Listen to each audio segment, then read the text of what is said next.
We shall begin with a recap of what we discussed last time. We began discussing about mind, man, and we understood that this is the only organ which is not fixed in our body, unlike the eyes and the leg and the hand and the buddhi and the chitta. In fact, all other inner organs are also fixed in the body, but not the mind. Though mind has specific location in three different states, but it is not just one location throughout. So, mind is a mobile inner organ. We understood last time that what is not the man, what is not the mind. Mind in Hindi is called man, and we are specifically talking about man. So, man is not the brain, it is not a set of thinking faculties, it is not the soul, it is not the heart, it is not the intellect. The buddhi, the intellect, is a different entity, and the mind, the man, is a different entity. So what is man? What is mind? We understood that unlike the body, body is composed of five basic elements, right? It's called the uh, the sky, the air, the fire, the water, the earth. There are five basic elements of which all the inert entities, the physical entities, are made with. But man is not composed of those entities. Man by itself is an atomic entity. It is not made of anything, but it is by itself an atomic entity. And the limitation with man is because it is an atomic entity, it can connect with only the subject which is at the location of the mind. Meaning, wherever the mind goes, whatever subject is at that location, it will capture only that subject. That is why it cannot capture subjects from all the sensory organs together, because our sensory organs are separated from each other. Either mind can work with the eyes and capture the sight, or it can work with the ear and capture the sound, or work with the nose to capture the smell, or work with the tongue to capture the taste, and so on. Mind is neither a physical entity nor a conscious entity. It is neither inert nor conscious, but the dimension in which mind exists is something which is between the inertness and consciousness. It is something in the scale of, if you put a scale and let's say there is an origin, left of which is the inertness, and right of that origin is the consciousness, then the mind is the origin itself, just at the center. Meaning, little bit of left, it will become inert, little bit of right, it will become conscious. So it is something in between. Guru says madhyam ansha pramana hai. It is between the inertness and consciousness. That's the dimension in which mind exists. And it is the king of all the inner organs, meaning even all the other organs, including the outer organs, are functional only when the mind is with them. Otherwise, even the subjects are reaching to those organs, but those organs would not be able to pass on those subjects to the soul. It is only with the mind that those organs are active and functional for the soul, including the buddhi. Even your intellect, even the intellect will not work without you concentrating your mind to the intellect. You need to concentrate on the intellect, then only intellect works. And when you concentrate, what happens? Basically, your mind takes the consciousness of the soul and makes the intellect functional with the consciousness. So it is the soul that passes on the consciousness to the mind, but it is the mind that passes on the consciousness of the soul to the organs. So mind is in between. It is an agent. It is an agent for consciousness to other organs of the body. That's why without mind, none of these inner organs, including your intellect, your chitta, your, your ahankar, the other three inner organs will be functional. Not without the mind. No. So it activates the other three inner organs. And it is an element that derives consciousness, meaning it has the power to, the moment it comes in contact with the soul, it becomes conscious. And then it behaves like a conscious entity. It behaves like Chetan Man. It behaves like conscious Man. So that is the beauty of mind, beauty of man. It becomes conscious and then, it starts behaving like that. And how is mind experienced? Mind is experienced by its light. When you experience mind, you experience the light of the mind. And it also has a sound called Niranjan.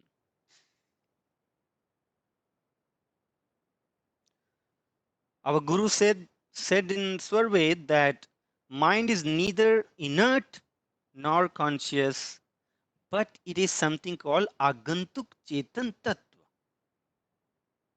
So to explain, Agantuk means somebody who arrives as a guest.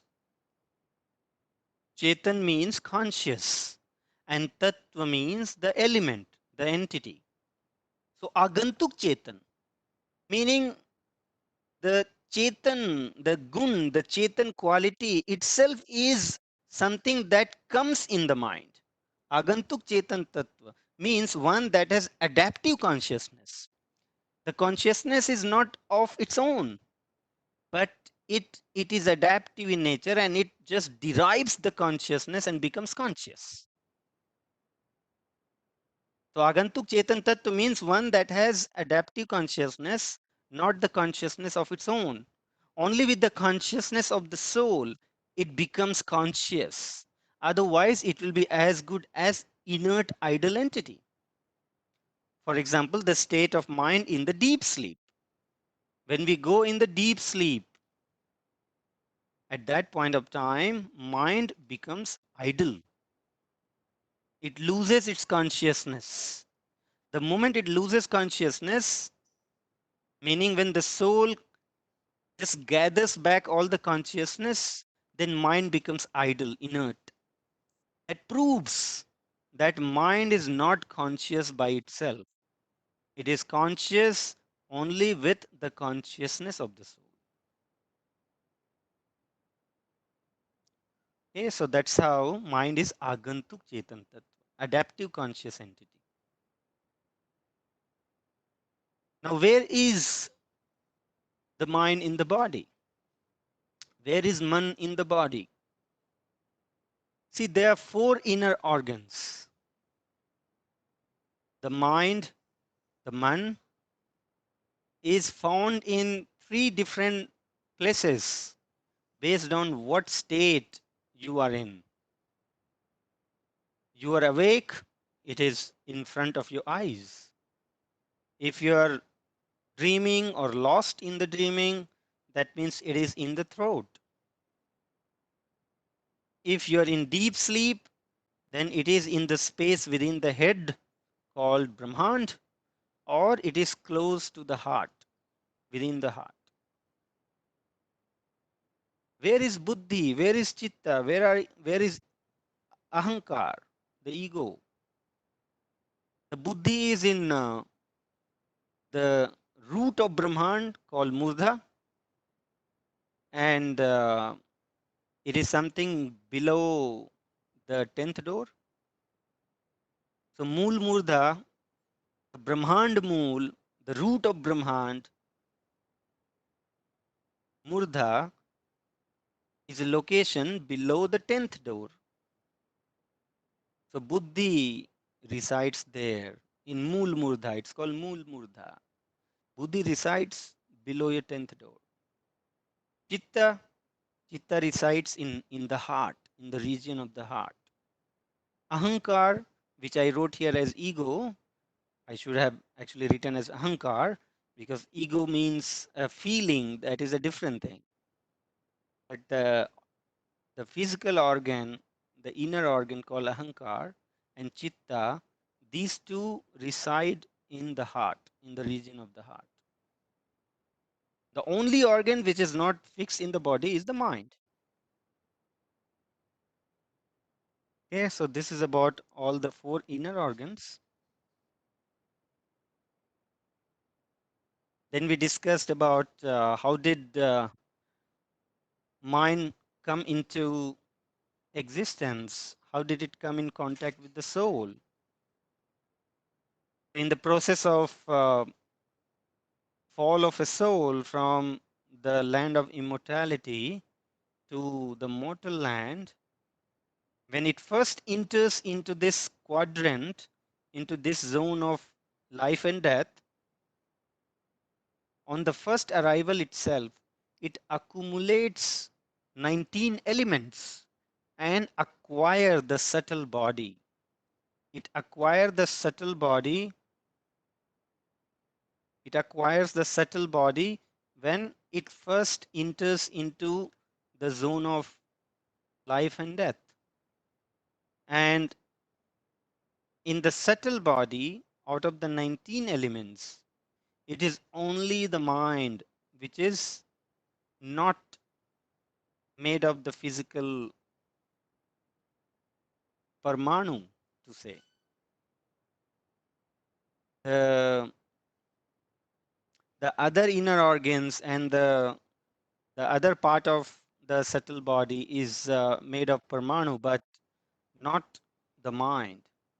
Mind just spawns out of, it just originates from the entity called Akshar Brahm. So you can say Akshar Brahm is the father of the mind. So Akshar Brahm will impart or will spawn a mind for each of the soul, and then mind will become the company of the soul forever, forever. As long as you are in this mortal land, the same mind will continue with you.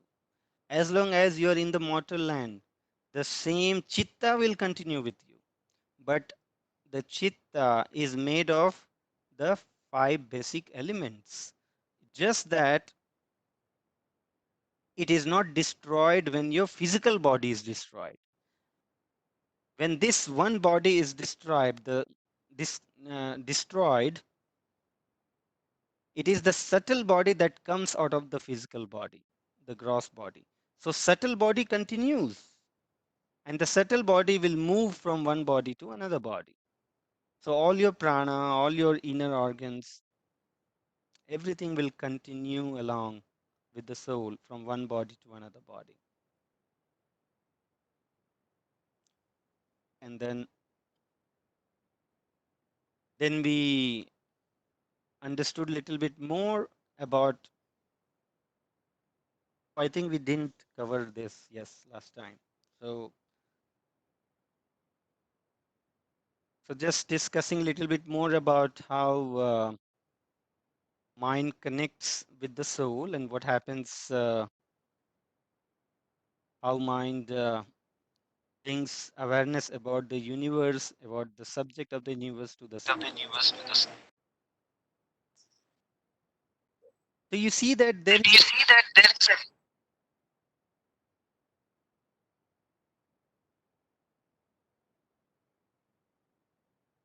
see an echo actually.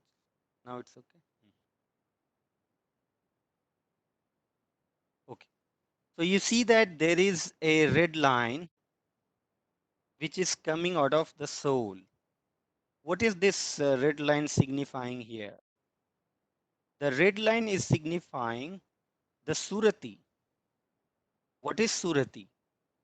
This word surati will appear several times in Swarved. So what is surati?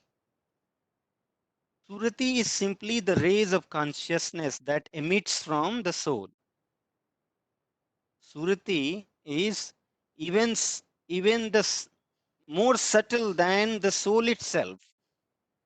Surati is more refined form of consciousness than the soul.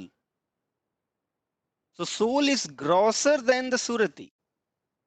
Surati is the finer rays of consciousness that emits from the soul. And when this Surati refines further and become even more subtle, then it converts into Nirati. So the terms Surati and Nirati should not confuse you. You must be very clear that Surati and Nirati are nothing but the rays of consciousness that emits from the soul. Whatever is the grossness level of the soul, the Surati is refined, more subtle than the level of grossness that the soul has. When I say grossness here, it is not materialistically gross, but it is in the degree of consciousness. It is in the density of consciousness. You can just for understanding, you can say that it is by the degree of consciousness, how refined consciousness an entity is. You will find that the soul is grosser than the surati, and nirati is the finest among the surati, nirati, and the soul. But surati and nirati are nothing but just the rays of consciousness that emits from the soul. I hope that part is clear. Now, what is the relationship between the surati and the soul? What is this surati supposed to do for the soul? It is as simple as that. Whatever, whatever this surati connects to, the soul will immediately feel that particular subject. Meaning the surati is the extended arms of the soul, as if the soul itself is moving. When the surati is expanding, when the consciousness is expanding, and it is expanding with the mind, let's say mind captures the surati of the soul and takes it to the ear, then the moment any subject reaches to the ear, mind will passes on the subject to the surati. And the moment it reaches to the surati, the soul will experience it. It is like that. Meaning the experience that comes in the consciousness of the surati is actually in the consciousness of the soul itself. Because surati is just the stretched consciousness of the soul. Surati is something which by which you stretch your soul into the wider arena. The soul is a unilocated entity. Soul does not go anywhere. Soul stays in the heart of the human being, in the region of the heart of the human being. It stays there. But yet, by being within the body, how is that soul is able to experience something very far? It is by stretching its surati. It is just by extending the rays of consciousness called surati to the farthest place. And whichever subject it extends its surati to, that subject becomes within the periphery of the soul's experience. So all the worldly experience that you are getting from the five sensory organs. They are reaching to the soul through the surati. It is reaching to the soul through the surati. So surati goes there and mind passes on the experience to the surati, and that experience becomes the experience of the soul. So the worldly experience that reaches to the soul, it reaches by receiving the subject in the consciousness of the surati. I hope that part is clear. What it means is right now we do not know how to operate our surati independently. We are right now dependent on the mind, on the man. It is only the man that drives our surati to the five sensory organs, and that is why our surati is able to connect only to these five subjects. Our surati can be stretched even beyond the reach of these sensory organs, but we do not know how to stretch our surati independent of the mind. We do not know that right now. And when we do not know how to stretch our surati by itself, without taking the basis of the indriyas, without taking the basis of the mind, this is what is called the bondage. This is what is called the state of ignorance. So, as long as you are applying your intellect to understand the things, as long as you are applying your mind to just imagine the things, as long as you're dependent on the eyes and the ears and the nose and the skin, all these five sensory organs, that means you are in the state of bondage. You could stretch your consciousness beyond these, but you do not know how to do that. So, how hard we do the chanting, how hard we do the service, unless some entity, of course, in Vihangam Yoga term, it is Sadguru, unless Sadguru frees your consciousness, freeze in the sense set your consciousness free, that's what I mean. Unless Sadguru sets your consciousness free from the boundary of the Indriyas and stretches it beyond the 10th door, unless that happens, we remain in the state of bondage.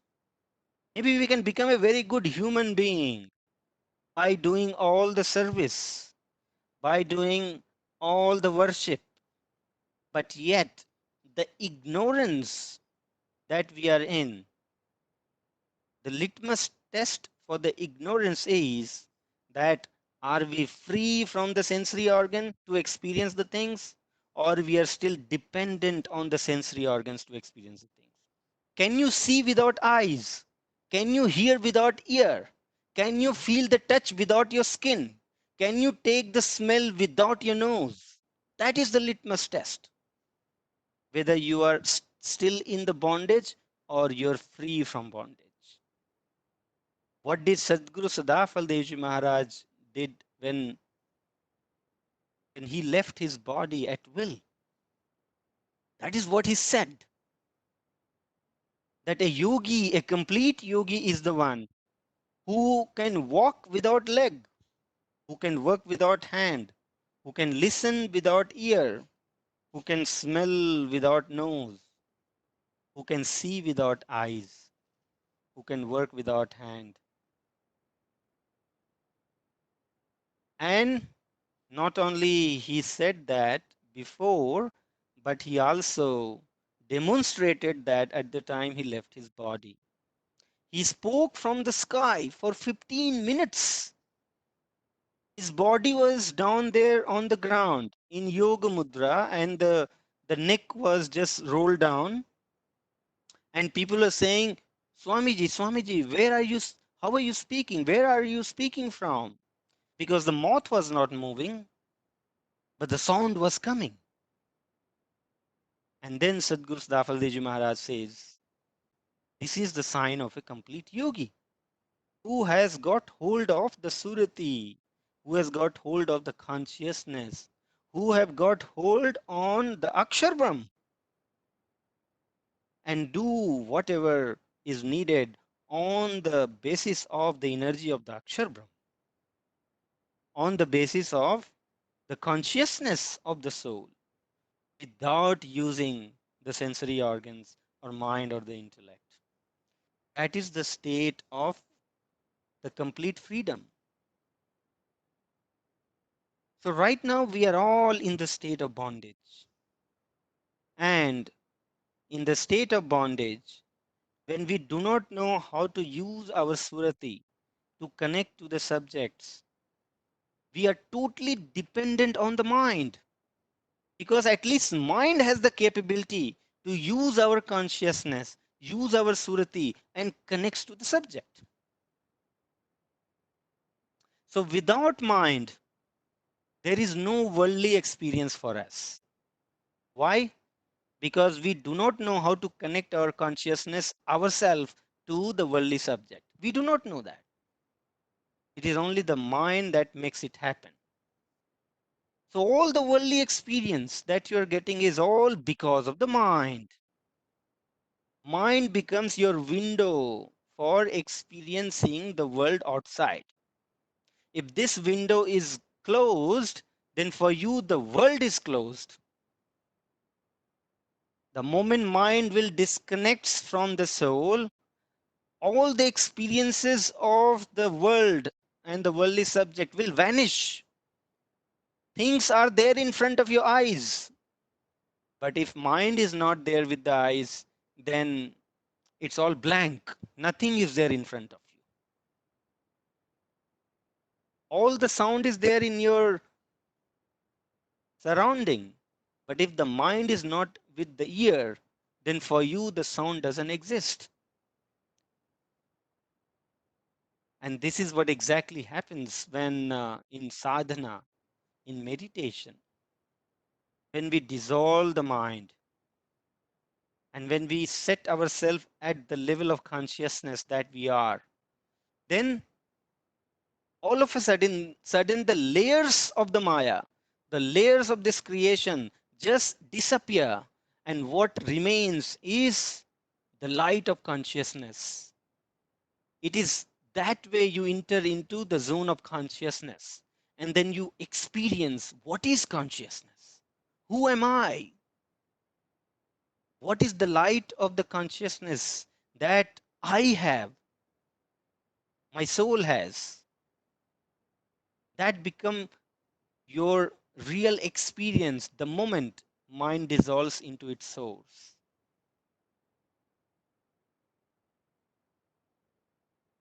So it is the man that connects soul with the creation. Without mind, no worldly experience. I hope this much is clear. Any question on this?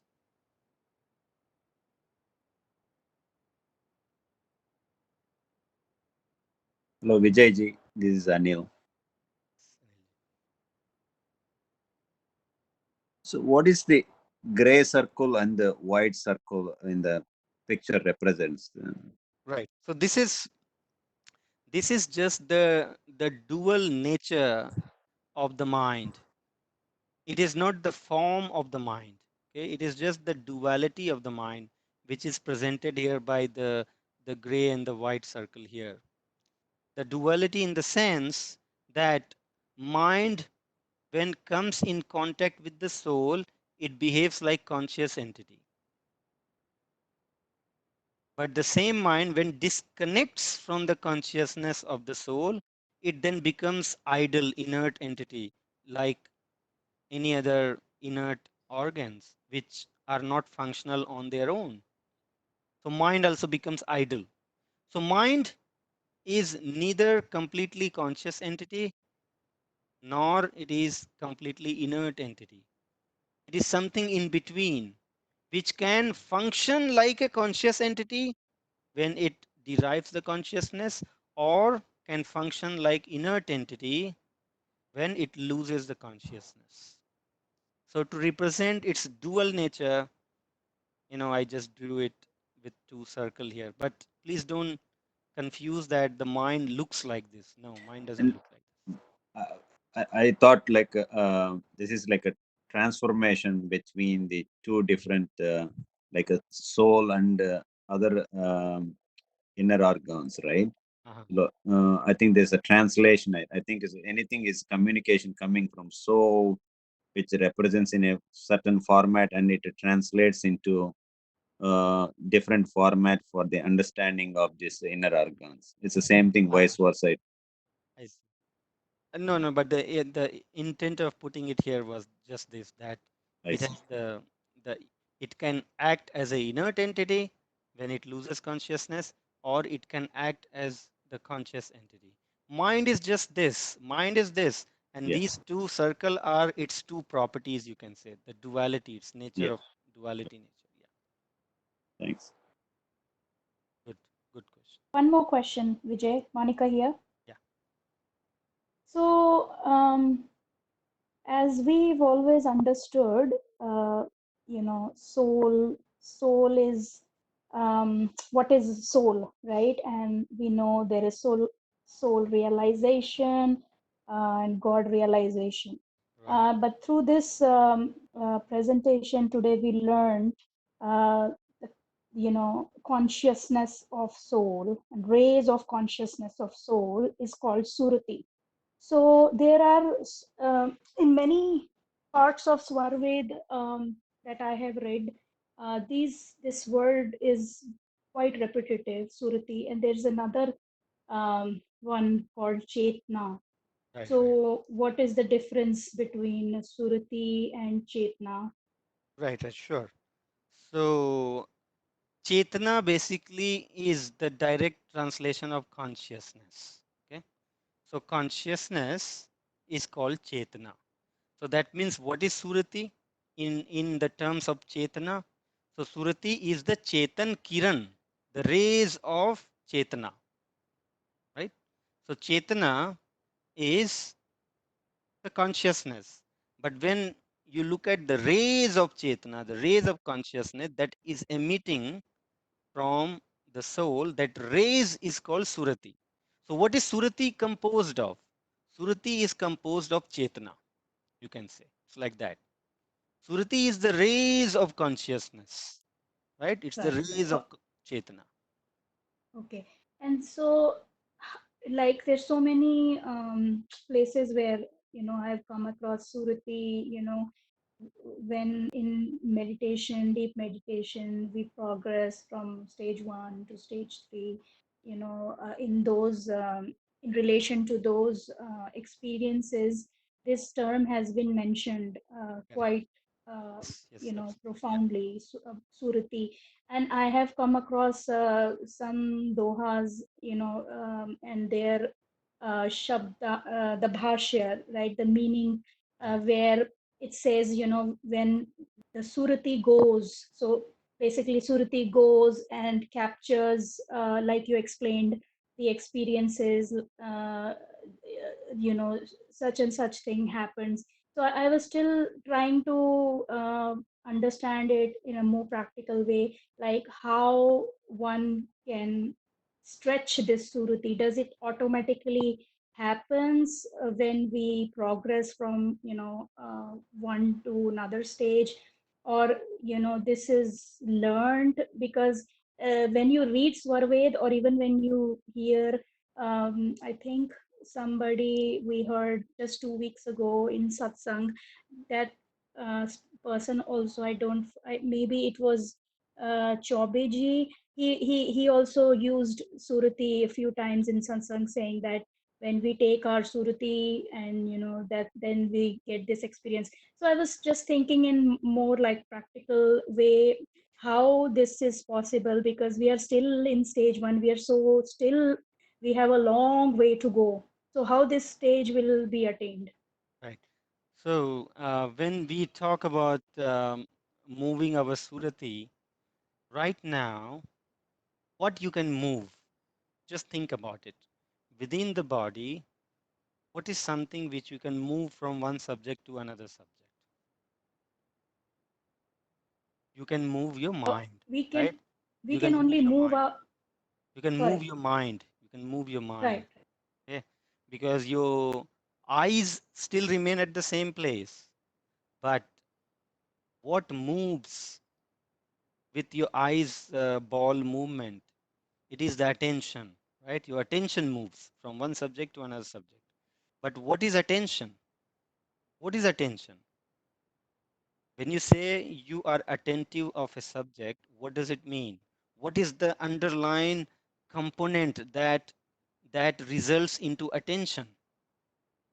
The attention Sadhgurudev describes in Svarved. He says, Atma योग मन से रहे, मन इंद्रिय कर साथ, इंद्रिय योग जब अर्थ से विषय ज्ञान Jivnath.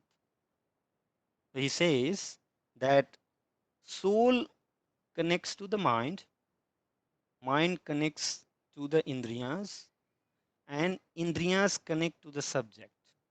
So whichever subject indriyas connect to, that total channel is established between the subject and the soul. And this whole establishment of channel is called attention. Now, when you move your eyes from one subject to another subject, by moving your eyes, what are you moving? By moving your eyes, actually, you're moving your mind. So, when you move your eyes, what are you moving? You're moving your mind.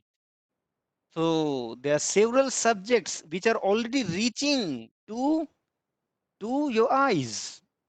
It is not that only when you're moving your eyeball, then only the subject is reaching to you. No, the subject is constantly reaching to your eyes.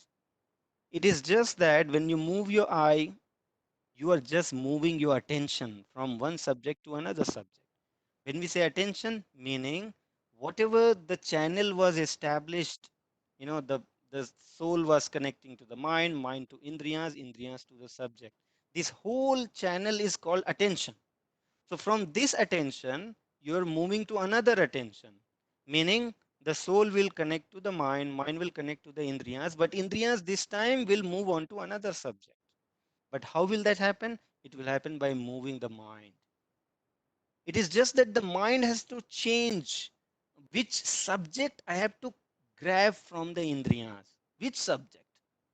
It is only the mind which has the gear to change the attention. It says, okay, there are 1,000 subjects reaching to my eyes, but out of all these subjects, I will grab this subject from the eyes. So whichever subject mind decides to capture, that is where our attention is established. So in front of you, there are 1,000 subjects. All are reaching to your eyes. But the soul is not experiencing everything. Why? Because the attention channel is not established with that subject. Who decides the attention? It is the mind. Whichever subject the mind connects to, which is the subject is reaching to the eyes, but whichever subject the mind decides to grab from the eyes, or from the ear, or from the skin, or from any of the sensory organs, whichever subject mind decides to grab, your attention is established with that subject only, right? 1 minute. So, yes, so when you said that whatever mind is trying to catch through our indriyas, right, the five senses, that's what is reaching to us. So the mind Exactly. is the decision maker here, not our consciousness, not at a deeper level. It's mind. Whatever mind is trying to capture, that is only getting experienced. It is not the decision maker, but you can say it is the tool for the soul. Soul has to be dependent on the mind. Soul So, drives it by right, the right. desire. Soul decides something. Soul desires something. Okay, and that desires is what triggers the mind to go for that. So So basically, but mind is not capturing everything, right? Like you said, correct, it's on whatever it decides to capture, only that is coming as an experience. So mind is also, it's yeah, not completely in in control of, Exactly. what You're right. actually You're the right. soul is desiring. Exactly. So now the question becomes even more, like, intense. What I'm trying to understand is, we are pretty much completely, in the control of the mind, I would say.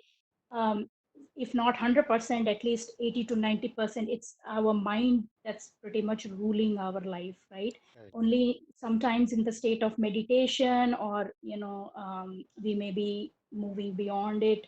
But my question still remains, how one will experience, the surati, the extending of the soul, extending your surati, to grab, you know um, Correct. whatever experiences that So, may so be just think needed. like this. Just think like this. So right now, how is your surati moving from one subject to another subject? Just think like this. How is your surati connecting from one subject to another subject?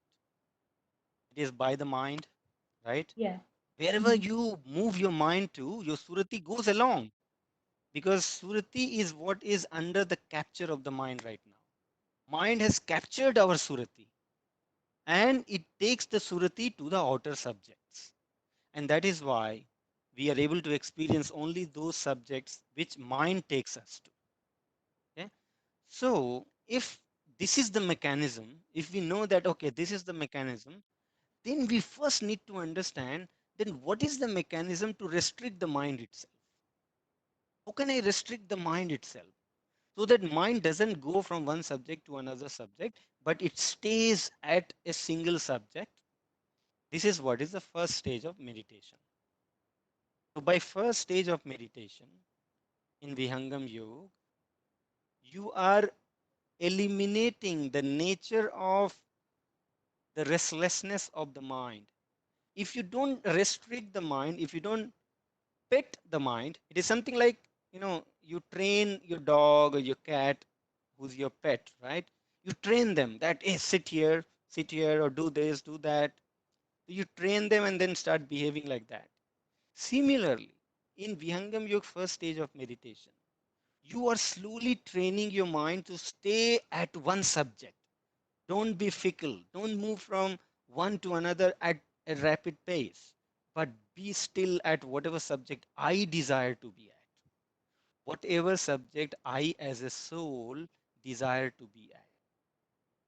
So, what I'm trying to say here is, the soul is always awake from inside. It is just that the soul does not know how to utilize my surati, because it is ignorant. It has lost its knowledge about the self, but it is awake. It is something like a person who has forgotten his memory. It is something like that. The person is awake, but yet he doesn't know that he is the king of so many powers. He just doesn't know that. Similarly, the soul is awake, and the soul still has the hold of the the desires. It is something like this. When you have, let's say, an edible in front of you, okay, the eyes see that edible. Let's say there is a rasagulla. So rasagulla is in front of you. The eyes see the rasagulla. The hand grabs the rasagulla and places it in the mouth. The tongue tastes the rasagulla, and then you eat it. But who is one entity? Who is the witness of everything? Who is one entity that knows that the Soul. subject that I saw with my eyes is the subject I grabbed with my hand, is the subject I tested with my tongue? It is the soul. So soul is the sakshi of everything. All the actions which the the mind is making it do, the soul is experiencing everything. So soul can trigger and change the action if it desires, if it desires so. Because mind is like a pet. Whatever will be your desire from inside, mind will start getting influenced by that. So all you need to work upon is build a desire for the spiritual upliftment. If your desire will be for spiritual upliftment, then the restlessness of the mind will start coming to, or will start decreasing by the spiritual practices, because the desires is what will drive the mind. It is your desire that drives the mind. The desires of the soul is the engine for the mind. So So one, so yeah, yes, that's true. So, but you mentioned that mind takes the whatever the desire of the soul is. Mind takes go through the help of the indriyas, grabs that experience. So surati mind, surati, you mentioned somewhere that surati is also under the direction of the mind. Is that right? Am I understanding? yeah, Or wherever mind goes, Surati is just along with the mind and reaching to that subject. Yes. but here in your nice diagram, it says Surati is the rays of consciousness of soul.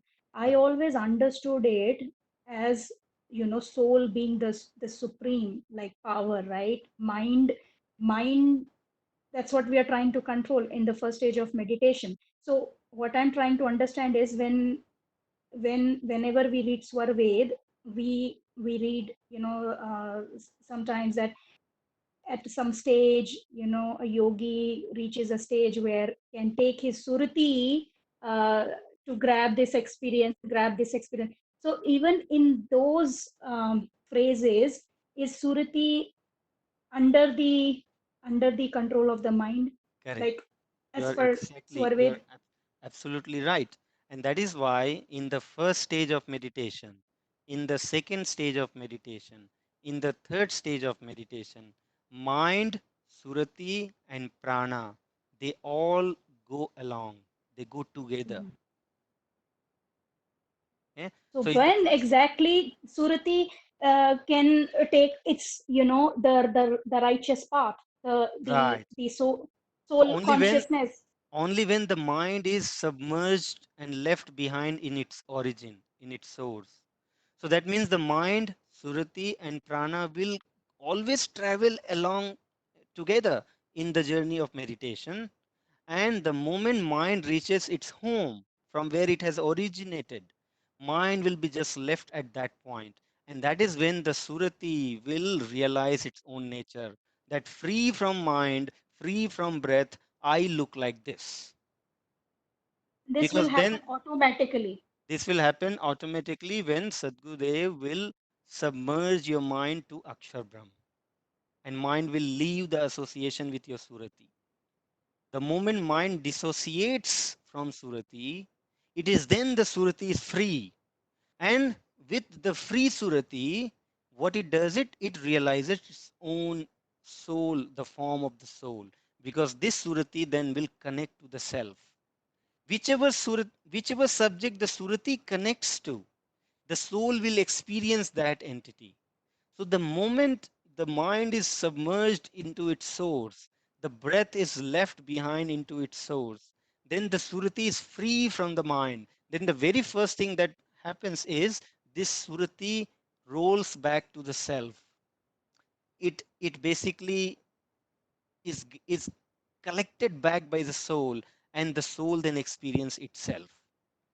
It is something like the rays which was going out has actually gone inward now. That is what is called the reversal of consciousness, reversal of surati. The surati which was flowing outward by the mind to the worldly subjects, by the meditation, you made it flow inward to the self. So the moment it is set free from the mind and breath, the surati reaches to the soul. And the moment it touches the soul, it experiences itself. And that is why it is said, soul does not need any other organ to experience the self. The moment the surati, the rays of consciousness, returns back to the home, meaning the soul itself, then the soul realizes the soul and the self realization happens. Then you see yourself, you experience yourself, that this is what I am. With your own consciousness, you experience yourself. It is like this. This is what Right. is the state of self realization. And also you mentioned pran. When we, mind, pran, and surati go together in meditation. By pran you mean body? By prana means the breath that you are taking. So at the time of self realization, you will be breathless. At the time of self realization, you will be devoid of mind. The entity mind will not be there with the soul when you self realize. The breath will not be with the soul when you self realize. So your body will be breathless at the moment of self realization. If doctor comes and checks your nerves at that point when you are in the turiya state, that state is called turiya state. The body is found in three states. Either the body will be awake, where your all indriyas are conscious, right? Where you're awake, you're conscious, you're able to experience everything from the worldly subject that reaches to your eyes, to your ear, to your senses. That is the awakened state. That is the one state of your the natural day-to-day life. What is the second state that you naturally reach to? It is the dreaming state. In the dreaming state also, your breath is with you, your mind is with you, the soul is there, but the subject is now coming from inside, and some subject is coming from outside also. It is like half awake and half dreaming. Half subject you're grabbing from outside, not to say half, but majority of the subject you're grabbing from inside, but some of the subject you're grabbing from outside as well. When you're half sleep, when you're in the state of dreaming, you are mostly capturing the subject from chitta, but some of the subjects from outside as well. That is the swapnavastha. So jagrita avastha, swapnavastha, meaning the dreaming state. In all these, your breath is with your body. Then comes the deep sleep state. In the deep sleep state also, your body, veins, blood, everything is all operational running. But when a yogi attains the turiya state, which only yogi can attain, a normal human being in day-to-day life never attains the turiya state, because turiya state cannot be attained by sleeping, by dreaming, by widening your eyes, opening your ear. No, you cannot attain the turiya state by that. Turiya state is attained only when the 10th door is opened and the mind and the breath are dissolved into its source. When that happens, your body becomes breathless. When doctor comes and check the nerves, they will say this body is dead. When you are in the Turiya state, your body will be medically dead. But after 1 hour or whatever time you return back, you basically you collect your consciousness, the surati that has gone beyond your body. You collect it back. At that point, you also collect your mind and breath in the body. So whenever you bring your consciousness back, you bring back your mind and breath as well. And that is when the body becomes alive all over again. So Turiya state, after that is Turyatit state, and after that is Apt state. Apt state is a Samadhi state. Turyatit state is when you start meditation of the Almighty. See, right now, what is the point of concentration? In the first stage, your point of concentration is your physical organ, one of the organ tip, right? That your the the focal point. This is not Almighty. Focal point is not Almighty, right? Focal point is just one physical subject to which you are collecting your consciousness. The consciousness which was scattered by the mind into multiple subjects. You are collecting it back to just one subject. But this is not Almighty. This is a physical subject. but there'll be a state in which you will start meditating upon the Almighty Himself. The Almighty will be visible to you. In your experience, the consciousness of the Almighty will be there. And you will be focusing your surati, your nirati. Your nirati will concentrate on Almighty. And in that state, in the state of dhyan, it's called the state of dhyan, you will be in the turyatit state. But when does the apt state is attained? When your meditation ends and converts into samadhi, meaning only the Almighty remains in your experience, not even the process of meditation, not even the self. All you experience is Almighty. That is what is the state of apta state. So, by all that I'm trying to say is that the Turiya state is a state when you get the free hold of your surati. Prior to that, it is dependent on the mind alone. Only mind can move your surati. But after you attain the Turiya state, from then on, you have the free hold on your surati. And that is why now you can connect your surati to other conscious entities, which otherwise were not within the perception of mind and indriyas. So it was not within the perception of the soul.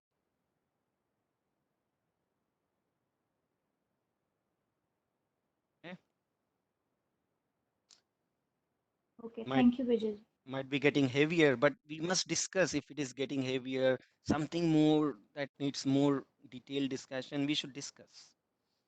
No, this is actually very good because I was trying to uh, find a relation between all this consciousness and Surati mind, how Surati is playing a role, at the stage of meditation we are in. But, now I understand that we cannot work just with our Surati at this stage without the help of our mind.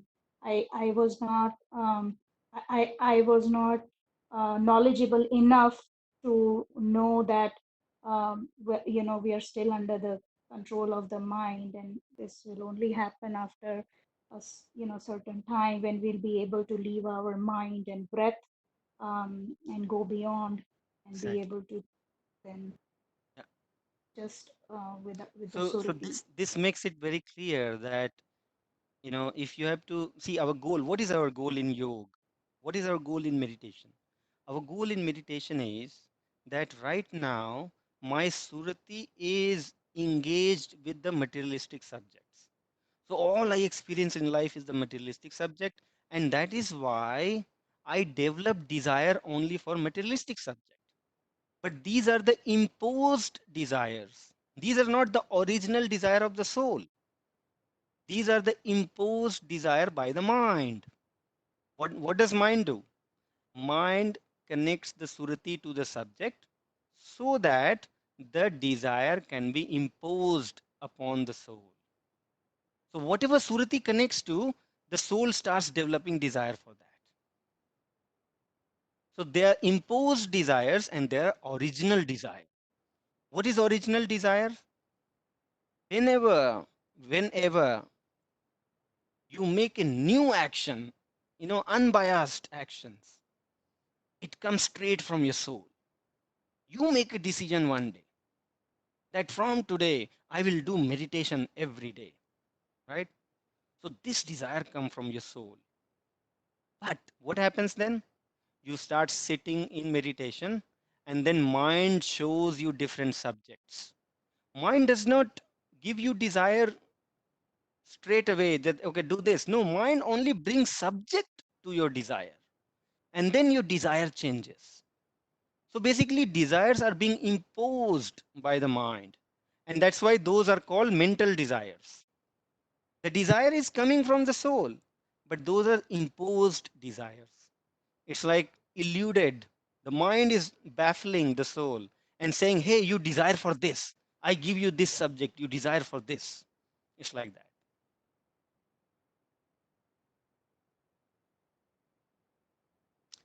So, so mind has power to show the subject, even though the physically subject is not in front of you.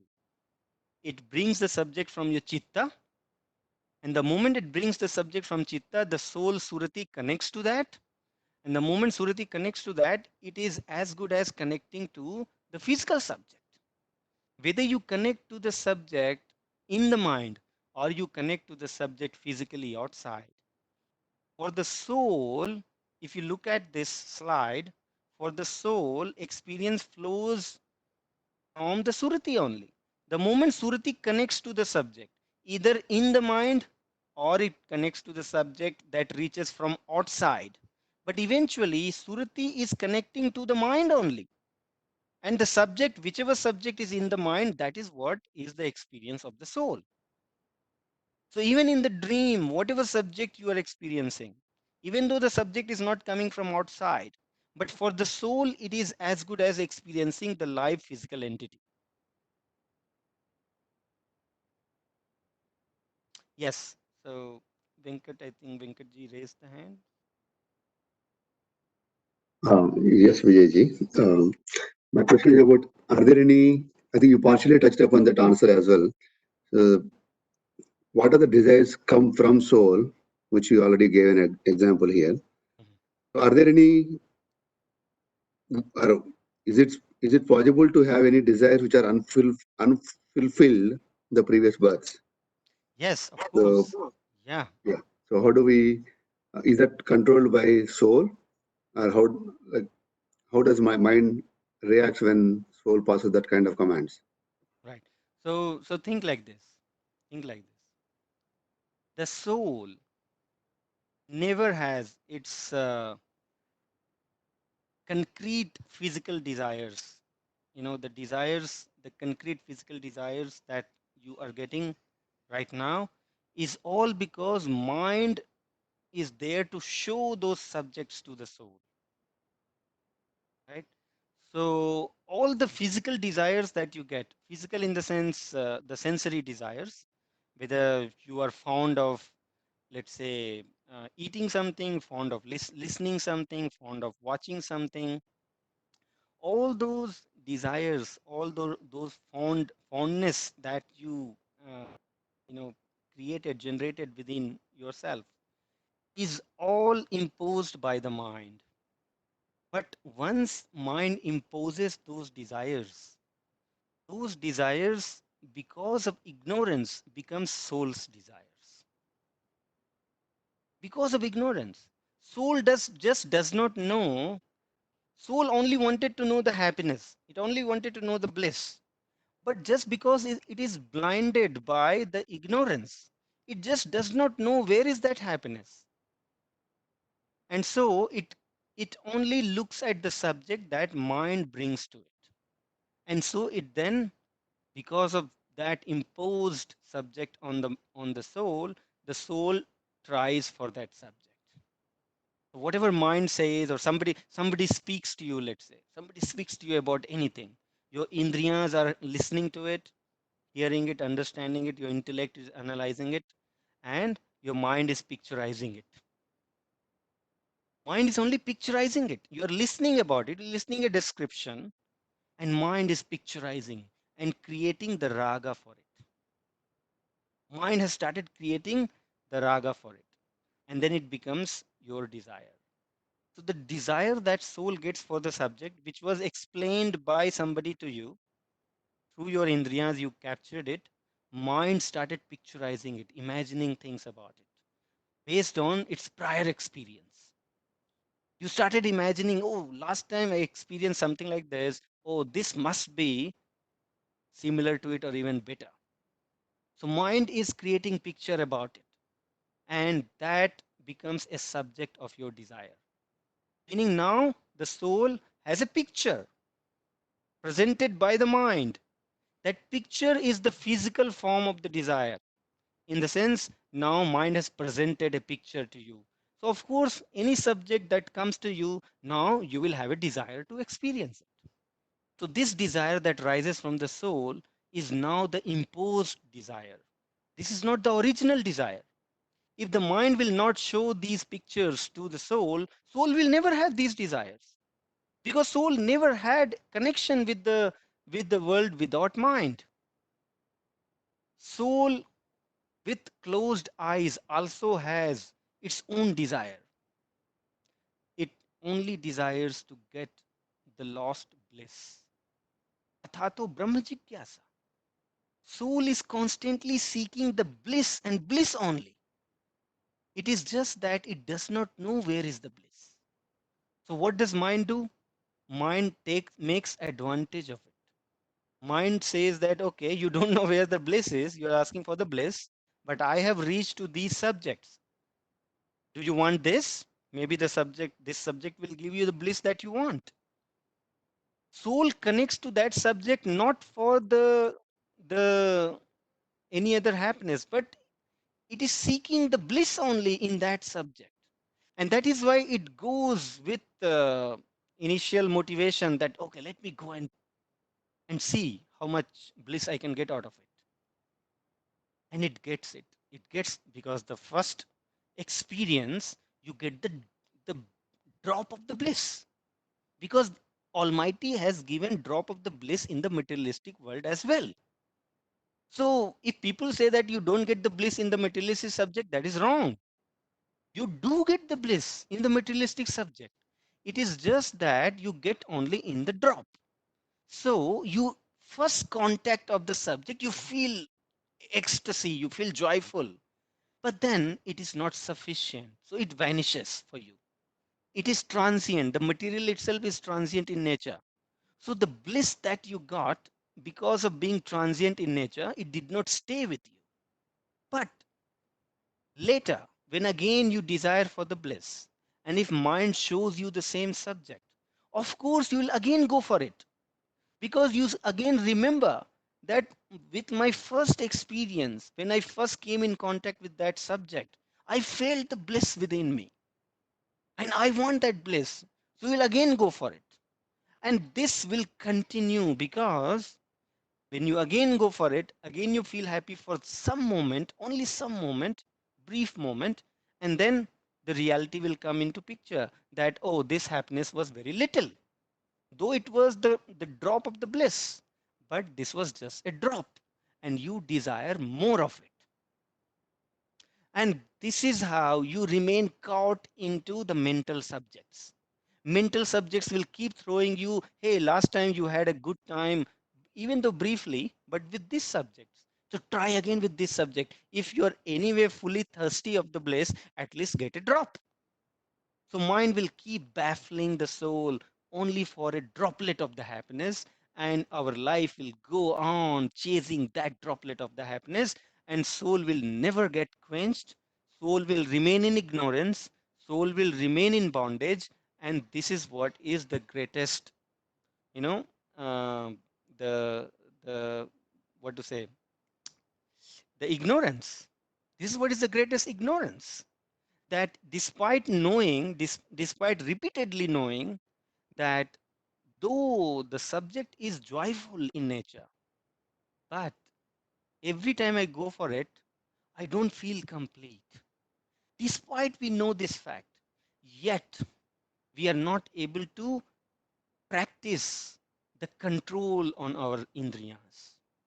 Because only when we control our indriyas, then the same drop of happiness will blossom from inside also. The drop of happiness to which the mind is baffling you to by saying that, hey, you do this outside, you'll get the happiness. The same drop of happiness is very inside you as well. It is just that we are not ready to control our indriyas and at least start enjoying the drop of happiness from inside. You don't compromise on the happiness, even though you stop chasing the happiness outside. You don't compromise on the happiness. But are we ready to control our indriyas? Are we ready to control our mind?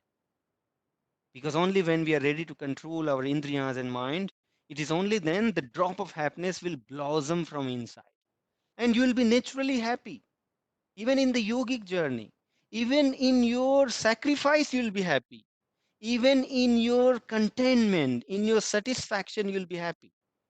even though by not purchasing the unnecessary excess sweets which was not necessary for you. The sweet is not a mandatory uh, food for you to eat every day, but we are not ready to control that. The moment we are ready to control it, then you can still remain equally happy without the sweet. It was just that the mind was baffling you and keeping you engaged with the sweet all the time. And you thought the happiness is only in the sweet. That is what is Maya. That is what is called Maya. So we have to break this Maya and remain naturally with the bliss which is inside and keep progressing in the journey of spirituality without compromising your happiness. Yes, yeah, I think it is Navinji or Nituji. Yes, yeah, हाँ, विजय जी, मैं sorry Hindi में पूछूँगा सवाल आपसे। जी, मुझे ये बताइए विजय जी कि क्योंकि मन जो है वो क्या बोलते हैं, जहाँ तक प्रकृति की जर्नी है, which is I am understanding up to the stage 3, तो वहाँ पर मन को नियंत्रण करके हम प्राकृतिक जर्नी मन के थ्रू ही पूरी करनी है हमने। जी, that G, is that is one. और हम्म, दूसरा ये है कि क्योंकि आपने बताया है कि मन की उत्पत्ति अक्षर भ्रम से हो रही है, जी, तो मन जो है वो अक्षर भ्रम तक ले जा सकता है हमें, या वो अक्षर भ्रम से निश्चित भूमि में ही छोड़ देता है हमें? एंड ऐसा तो ऐसा क्यों? हाँ, तो yeah, so when we open our 10th door, it is the Sadguru energy that then takes control of our Surati. I mean, the Sadguru energy is always in control actually, right from first stage. So, who is pulling our consciousness from first stage to the second stage, from second to third, and third to fourth? It is the Sadguru energy. But just because our mind has captured the Surati, so when Sadguru pulls the consciousness, then the mind also goes along. It is like this. So your mind goes along. Why? Because so that you can experience everything which happens on all those meditational points. So whatever you experience in the first stage, you are still experiencing through your indriyas, through your mind. Whatever entity is appearing over there, you're still experiencing through your indriyas and through your mind. The sound that you hear, you still hear it with your ear only. Just that your ear will turn inward. Right now, it is hearing only the subject from outside. But when you go into the second stage, the third stage of meditation, all your indriyas will turn inward, meaning the things, the light and the sound which is happening inside, you are still experiencing it, but you are experiencing it by the inward direction of your eyes, the inward direction of your ear. And again, the channel is same. Again, those experiences are reaching to the soul through the mind only. And all these three stages of meditation, the same channel still remains intact. But it is not the mind that is controlling those experiences, but it is the Sadguru who is controlling those experiences. It is the Sadguru who is establishing our mind and consciousness to that subject so that you experience it. Beyond third stage mind experience नहीं कर सकता है, right? Yeah, so beyond third stage, mind basically the moment the 10th door opens, then the next two things happens is immediately, which is your breath will go and submerge into its source, and then mind goes and submerge into its source. Any experience of consciousness is not through the mind. So the moment your 10th door opens, even though mind travels upward, but it travels upward without giving you any experience. हाँ, तो Only the ex- that answer my question कि even though अक्षर ब्रह्म की उत्पत्ति है मन, लेकिन मन अक्षर ब्रह्म को भी एक्सपीरियंस नहीं Ah, कर सकता, right? yes, that is correct. Yes. Okay, yeah, thank you. And that is why uh, only after mind submerge into its source, when the suruti is set free from the mind, then only it first experiences the self, and then Sadhguru's word appear there. Sadhguru's instruction will appear there, and that will say, now you flow your consciousness to that light. Which light? The light of Akshar Brahm. So Sadhguru's Vani, the Sadhguru's speech will happen there in your meditation. And then you will know this voice, and whose voice will be that? You will recognize that voice. How do you recognize that voice? Because you have heard the present master, present Sadguru. Whoever is the physical form of Sadguru. That is why there is a system of physical form of Sadguru and the conscious form of Sadguru. Because you have to first establish your relation with the Sadguru. But how will you establish relation? Only by having a physical form of Sadguru. So when you go into meditation, there also the sound will come, and you will know that it is Sadguru's sound. How you know? Because you have physically heard Sadguru when you meet him, when you get darshan of Sadguru. And then you start understanding, oh my God, the Sadguru who was walking, talking outside, when I go in the meditation, I hear the same sound inside. So what is this? That's when you understand, oh my God, this Sadguru who is physically outside, actually the energy of Sadguru who is physically presented as a body outside, is that energy is already inside as well. And it is that energy which is guiding me in meditation. Because you literally hear that sound in the same pitch and same pers- uh, you know same identity. You will hear that sound and you will know that it is Sadguru's sound. It is Sadguru who is saying now that this light is yours, but now you have to move your consciousness to that light. Now, please don't ask that if I am a Tamil, will Sadguru speak in Tamil? That I don't know.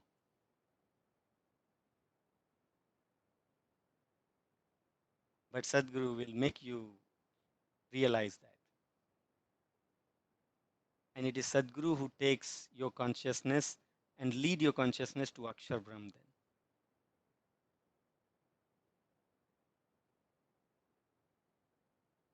Hello, Vijayji. So this is Anil again.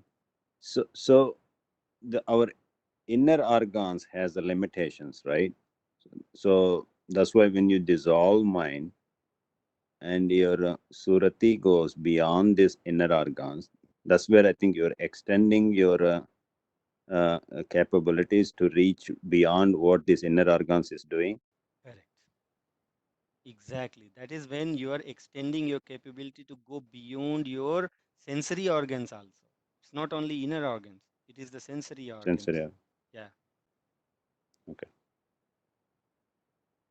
correct. Yes, That is the Vijayji. science of Vihangam Yoga. Yes. Yes.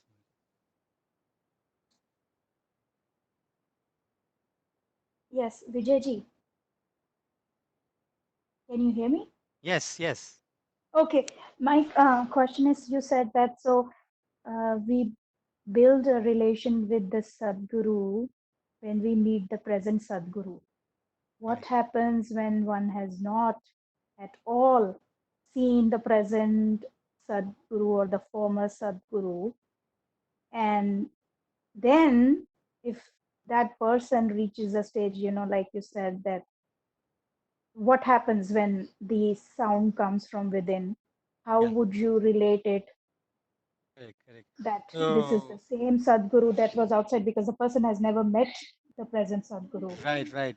So, so this is what exactly happens with several Vihangam Yoga devotees. They will see Sadguru, they will hear Sadguru, but they would just not know who is this entity because they have not physically met. And only when they meet Sadguru in physical form, then they will realize, oh, he was the one who was guiding me all the time. This is what exactly happens. So Sadguru is always working, whether you found Sadguru or not. If you are eligible, Sadguru will find you.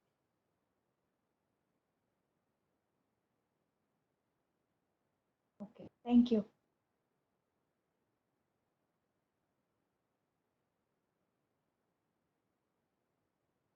Okay, I think we have 5 more minutes to go.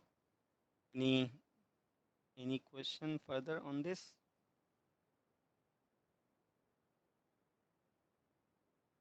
Jai Sadgurudev Vijay ji.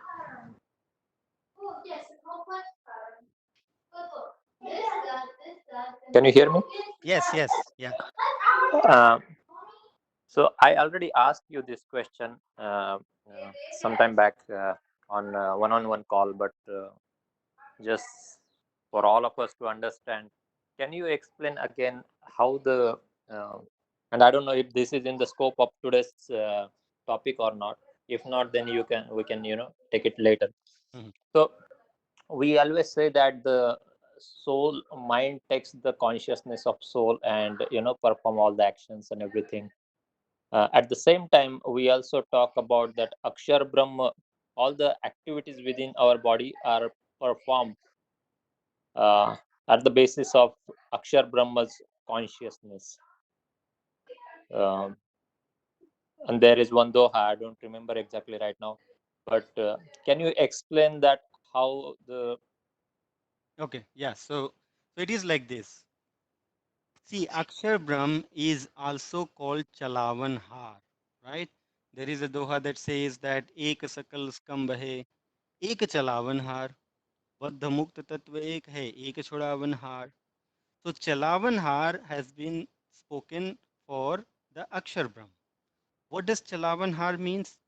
Chalavan Har means the one who sustains the universe and everything which exists. Now look at your body.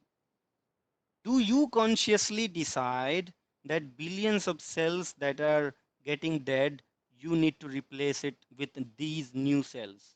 Do we as a soul decide that when the new cells will be generated, or there is some mechanism which is already functional within your body, which is taking care of sustaining your body? So who is imparting energy to that mechanism, which is not under the control of the soul? Who is sustaining the life in the body? So that is the job of Akshar Brahm. And you can understand it a little better in terms of when you go into deep sleep. Just think about it. Right now, you are having hold of your breath because you consciously can decide that whenever you want, you can stop your breath. And then whenever you want, you can restore your breath. You can break your kumbhak and start taking the breath again. But when you go into deep sleep, when you go into deep sleep, when you do not have experience even of your body, then how the breath is still running? Who is then governing the flow of the breath in your body when you're in deep sleep? I'm not talking about the dreaming state. The dreaming state is when the soul is still having hold of the breath and governing it. But when you are in the deep sleep, you are not conscious at all, meaning your indriyas are not conscious at all when you are in the deep sleep. At that point, it is the Akshar Brahm who governs your breath. It is he who makes your breath run in your body. So that is how all the system that by which this body is running, all the system by which this world is creational in nature, the things are getting born, the things are growing, all this process, whatever process is there in this creation, that process needs certain energy. So who is imparting that energy to the process? It is the Akshar Brahma. So whatever is the set process in this creation, that is what is being sustained by the energy of Akshar Brahm. And what is soul doing? Soul is just doing a new karma. The new karma is not being done by the Akshar Brahm. It is the soul who is bringing change in this creation. So Srishti mein dekh vichitrata karma hai karan soul. Whatever the changes you see in this creation, all these changes are brought by the karma, and these karma are being governed by, performed by the soul. Whatever you see, the houses rising up, and then there are natural process. The natural process is a set process. Those are not new karma. Those are not new karma. Those will happen. It's a nature based process that will happen. But beyond nature based process, something new that happens is what is governed by the soul. But all the nature based activities are being done by the Akshar Brahma. So who interacts with the chitta? Yeah, so it is the mind. When you talk about chitta, it is the mind that interacts with the chitta. Okay. And chitta is what? Chitta is the one that preserves all your previous life experience, your desires, unfulfilled desires. All those are in your chitta only.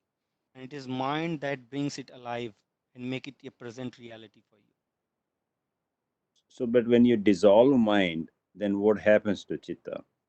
Yeah, so that is why when he said, when Patanjali said yogas chit vritti nirodha, right?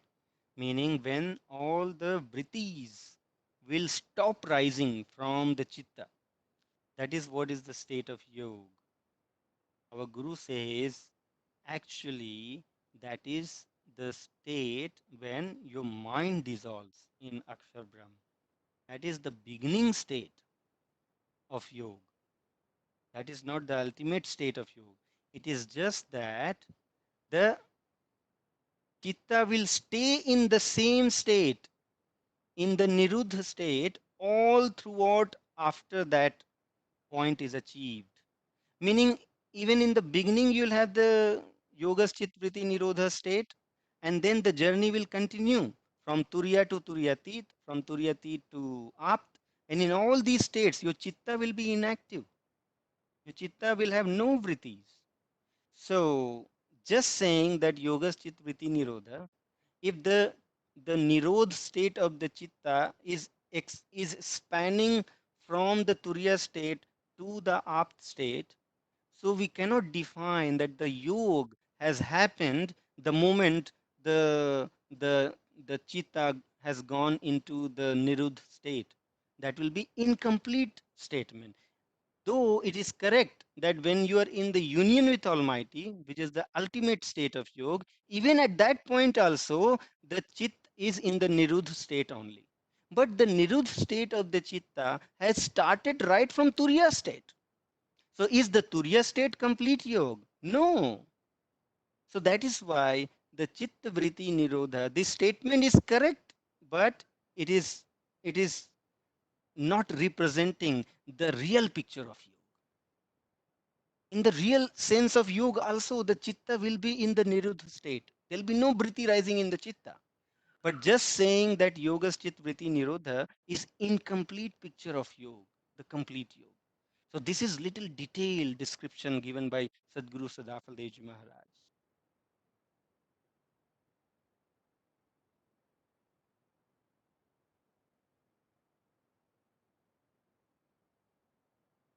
Yeah, I think we have run out of time now. We will meet again. We have so many other slides to go, and we'll continue discussing. By the time we cover all the slides, we'll have several other concepts also clarified in the process. So this is good. These discussions are very good. We have so many other slides to go. Thank you so much.